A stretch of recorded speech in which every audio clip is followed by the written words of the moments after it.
Hello, my name's Alex. Today I'm here with Lee to discuss the historical and political context leading up to and surrounding the Falklands War. Hi, Lee. Morning.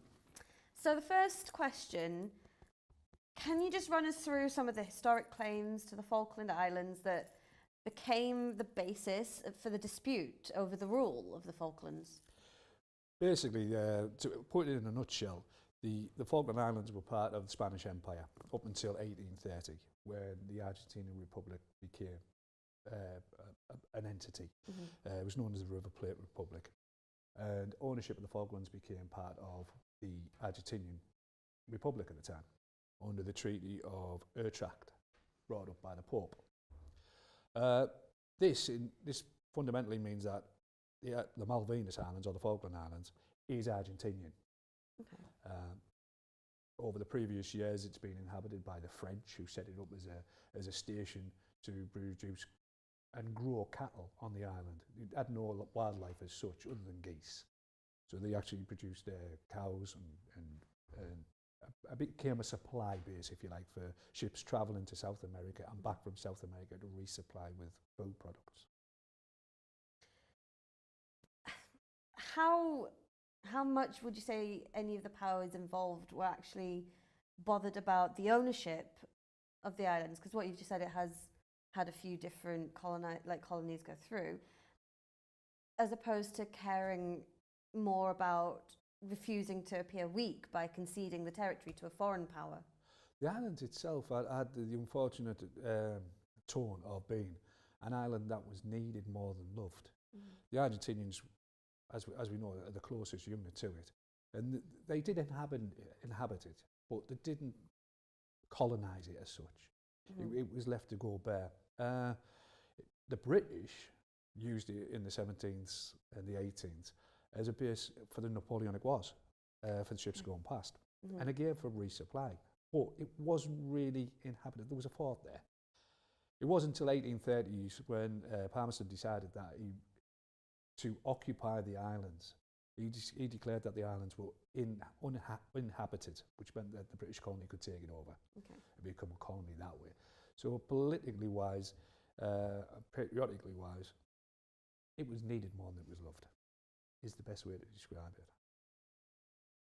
How big a role did the Argentinian patriotic fixation of their sovereignty over the Falklands play sort of in causing the conflict? There's been a gradual build-up. After the war, if we disregard the period 1830 to 1949, when it was used as a base and it was used as a commercial product, we also got the example of the Bismarck and the River Plate. Yeah.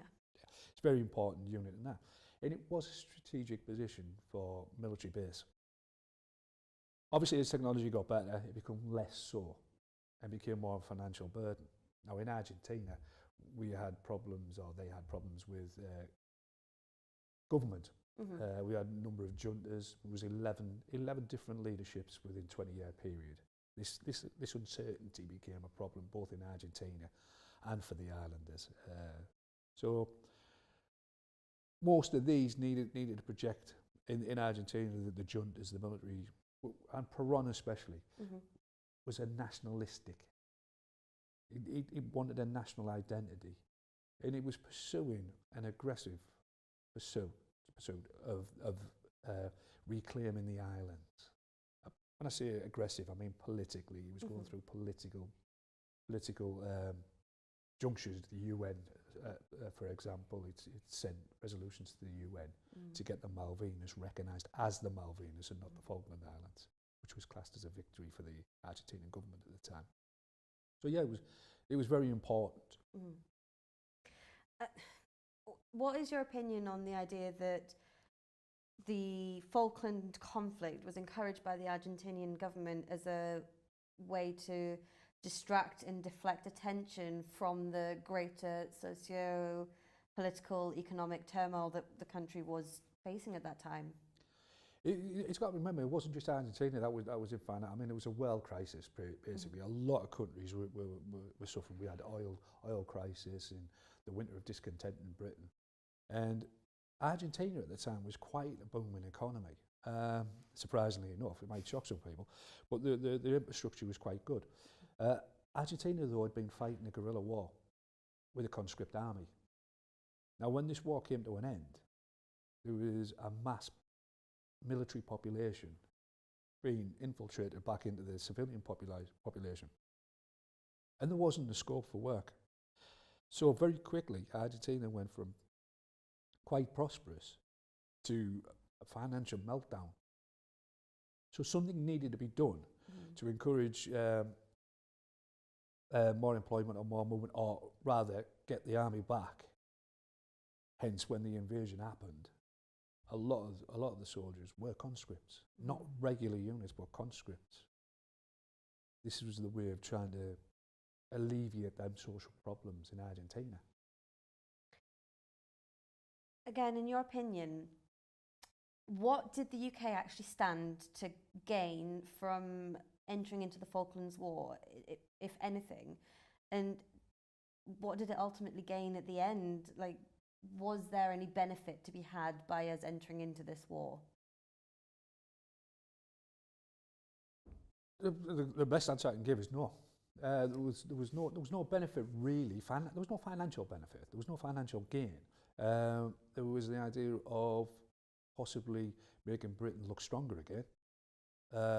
So a political front, if you like. You know, we have the power. We will keep our units. We will keep our satellites out. We will protect people under our control. We still have that ability, because it's obviously in the 80s and 70s there was cutbacks in the British military services and other parts of the military. So Britain had this sort of look that it was the lesser member of a NATO pact. Okay. America were the big power. Britain was no longer a power to be reckoned with. So yeah, you could view that that was possible. What did it gain in the long run? It gained nothing. It gained potential. The government parties gained, identities gained, franchise, the actors that took part gained. There's a potential for improvement. There's a potential for economic gain. But as such, as up till now, that has not come into fruition. It was more like a move on the chessboard. Yeah, you could look at it that way. Britain has been weakened, and this gave an opportunity to show Margaret Thatcher as the Iron Woman. Yeah. It's good that you've mentioned Margaret Thatcher. What is your take on the theory that Thatcher actively desired a conflict in the Falklands so that she could use it to further her own political career, her popularity, and in an effort to remain as Prime Minister? We've got to remember that Margaret Thatcher had not long come to power. She wasn't this political mammoth that people think. She was, I mean, even when she came to power, she wasn't that popular. So, even within the party. So, it's not so much did it help Margaret Thatcher. Yes, it did. It's undoubtedly. If the war had gone wrong, then she would have been in stuck. There's no doubt about that, same as Galter Elty was. But she did win, so yes, it was beneficial for her. What you've got to remember, though, is that the Conservative Party, pre the Falklands War, was actually gaining in popularity. Which might be hard to believe coming from the north. We all remember on your bike and look for jobs, British style. But yes, the Conservative Party were actually on the gain. The policies that they were producing were beginning to make benefits.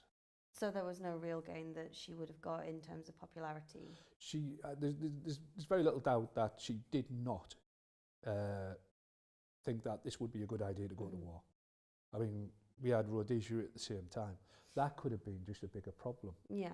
But we didn't enter into that. So why the Falklands in the middle of nowhere, which nobody had heard of?